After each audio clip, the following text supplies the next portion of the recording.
Hi everyone, it's QuickyBaby and welcome back to World of Tanks, and today you're going to be watching a Brit playing the new wheeled medium tanks. These are a whole series of vehicles starting at tier 5 up to tier 10 with wheels, starting with the tier 5 AEC. Today I'm going to be playing tiers 5, 6 and 7 so you can get an idea of what the mid-tier tanks are to figure out whether it's actually going to be worth playing this line or not.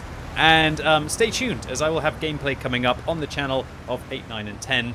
Well, at least definitely 10 in the near future. So, firstly, have you noticed how Wargaming have decided to change the way that Assault works on Sigfried Line? Previously, the teams would be divided towards the south and the north.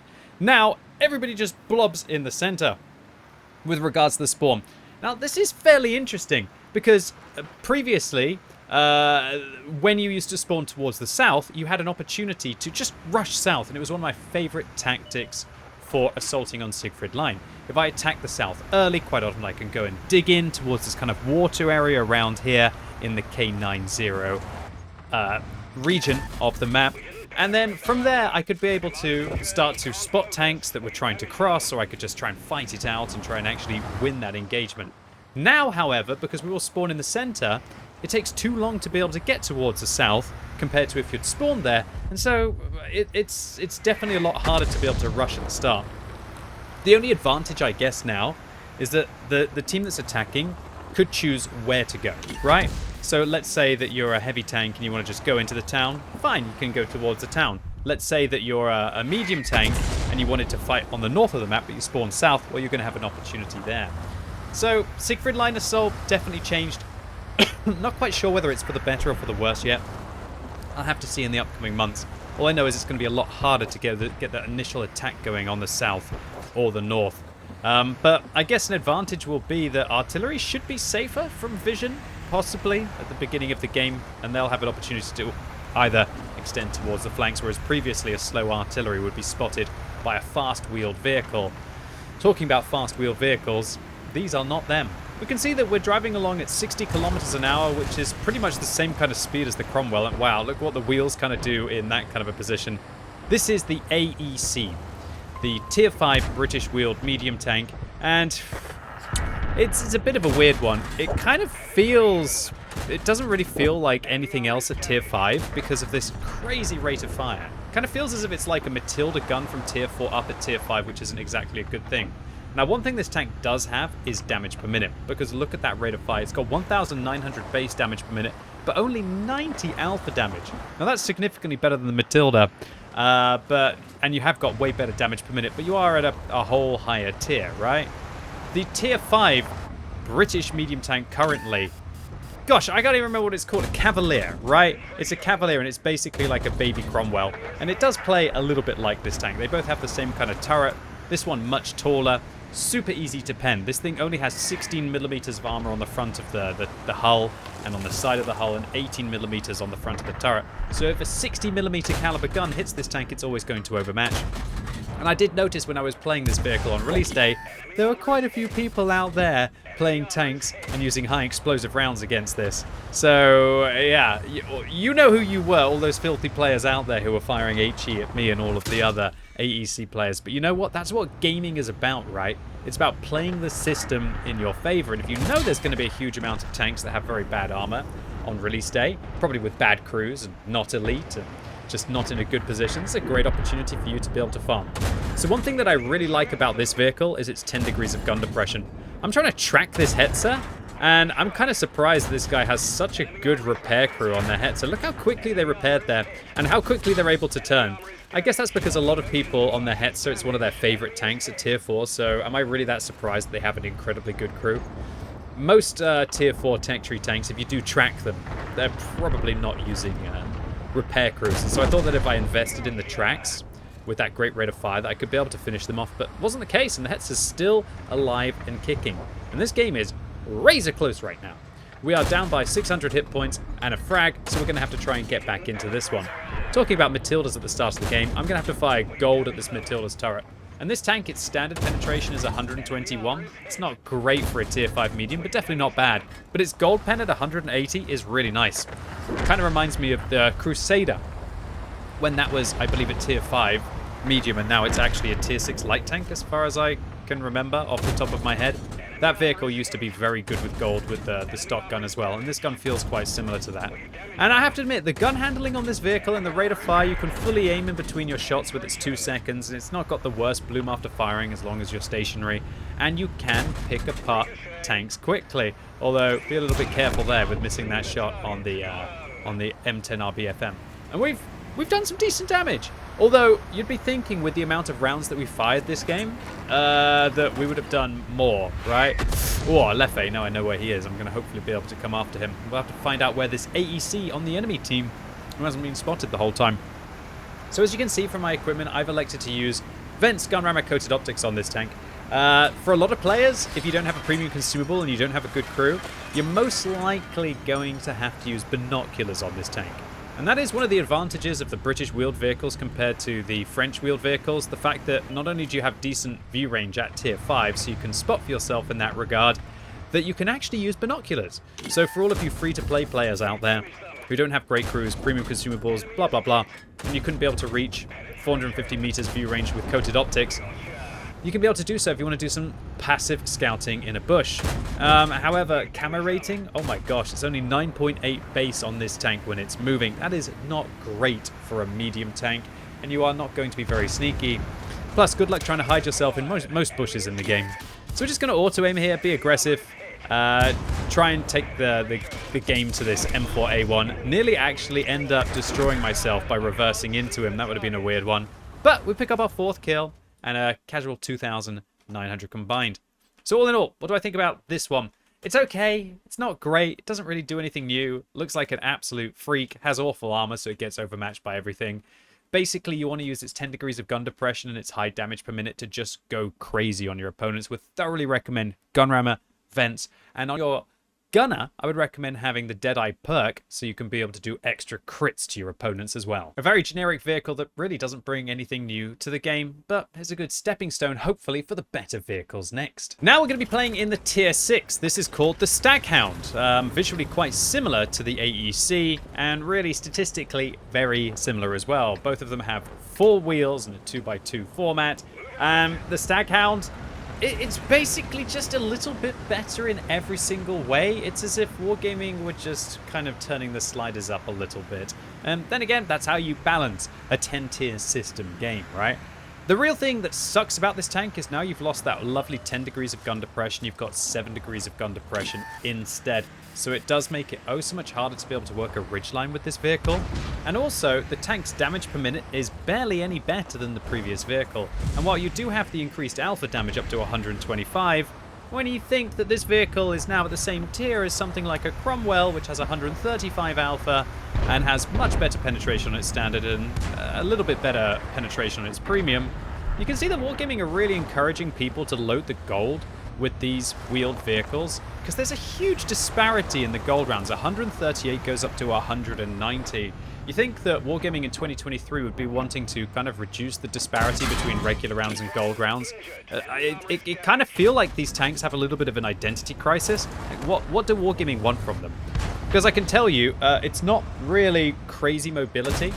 When you think about wheels inside World of Tanks, you think about wheeled light tanks. You hit their wheels, they keep moving. You hit their wheels, you don't seem to damage them. Those are 2 aspects that are just absolutely absent from the British wheeled medium tanks. When you do hit them, oh, I love watching the... I mean, I'm going to watch it. I didn't actually watch it at the time. You know, cool guys don't watch fires and all that, but I think I fancy actually watching that Achilles go up in smoke. But I digress. Back to the point.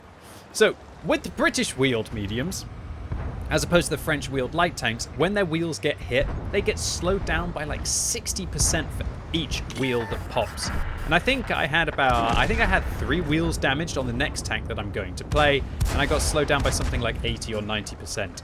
To the point where it just doesn't really even feel like it's a class bonus. Sure, you're able to move a little bit, but really, the wheels, when they get damaged, it's pretty much like you're going to get tracked anyway, and you're going to have to use your repair kit on them, and if you don't have your repair kit on them, you're barely going to move around anyway. And so, when you combine that with the fact that they have horrible hull armor, with only 51mm of turret armor, 13 on the side and 22 on the front of the hull, aka every like 65mm caliber gun is going to be able to overmatch these tanks, then the vehicles just end up really struggling from that regard. But then again, when you get to just unload on vehicles that are just caught out in the open, not too bad.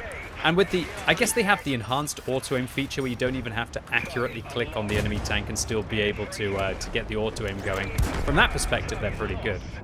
Okay, so Staghound's done a pretty sterling job of just dealing a lot of damage so far this game. However, this is where things are going to get a little ugly for me. I think that I'm no longer spotted, but I realize it's the Britannia Panther on my right that's spotting me. And so while I do manage to finish off that tank, I get shut down immediately afterwards. And that's about as good as it's going to get for the Staghound. Honestly, this vehicle feels way worse than the Cromwell in so many ways. Also, wow, nice wargaming with it. Literally floating in the game. Oh, goodness. Guess they're going to have to change their models a little bit there. I'm finding bugs even by just randomly watching.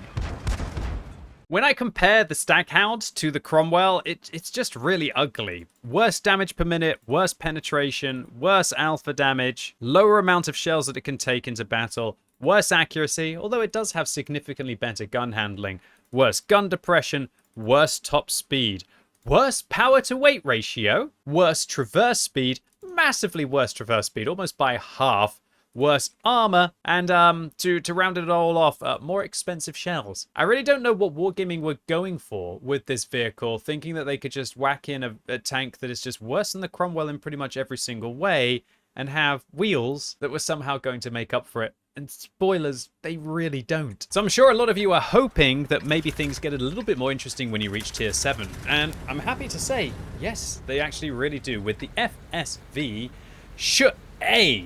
Or the Scheme A, even. I'm not going to be calling it the Scheme A, it's the Scheme A, the FSV. So this vehicle is actually pretty darn good compared to its predecessor with regards to the Staghound. Not only does it have 2 extra wheels, one on either side of the vehicle, it's actually tiny compared to the Staghound. Look at it.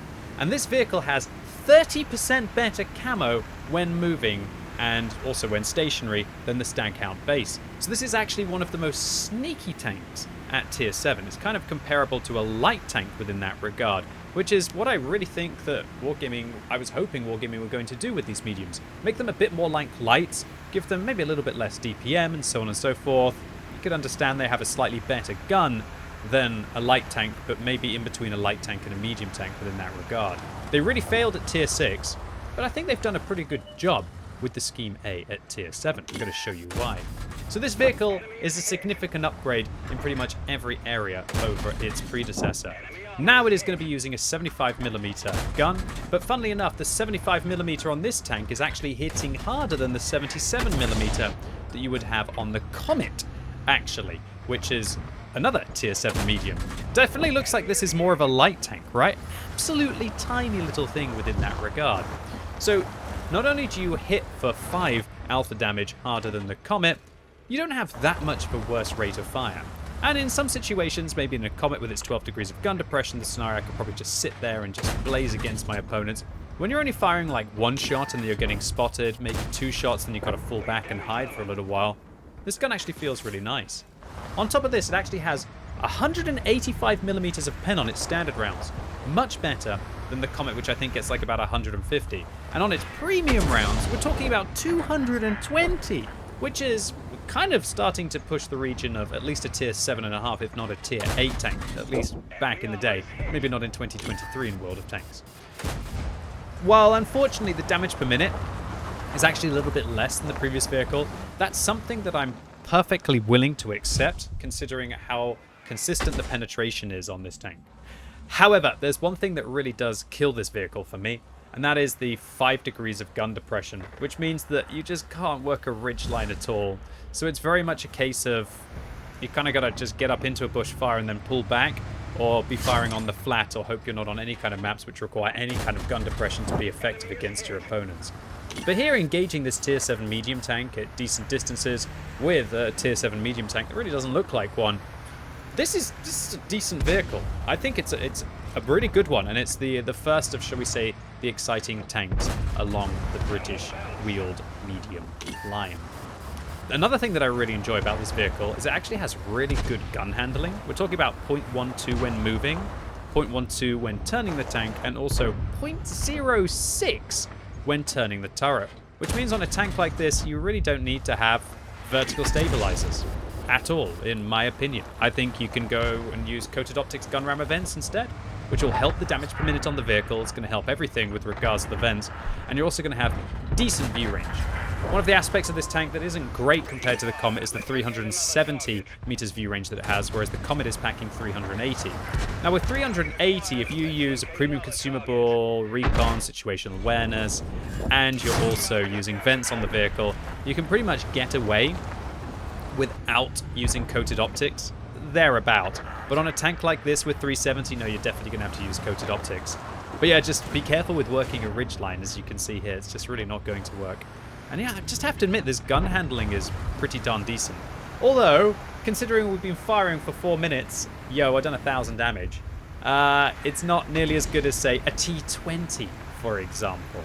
And that's really what you've got to think about with a tank like this. Sure, it can kind of outperform the Comet in some regards, but it's still not fast, is it? Limited to 60 kilometers an hour forwards. I guess it has an advantage backwards at 30 kilometers an hour, so you can be able to use the tank in that way. But considering the armor on the tank is 35 at the front, 15 at the side, 40 on the front of the turret, and 25 on the side of the turret, yeah, this thing isn't ricocheting anything in a hurry.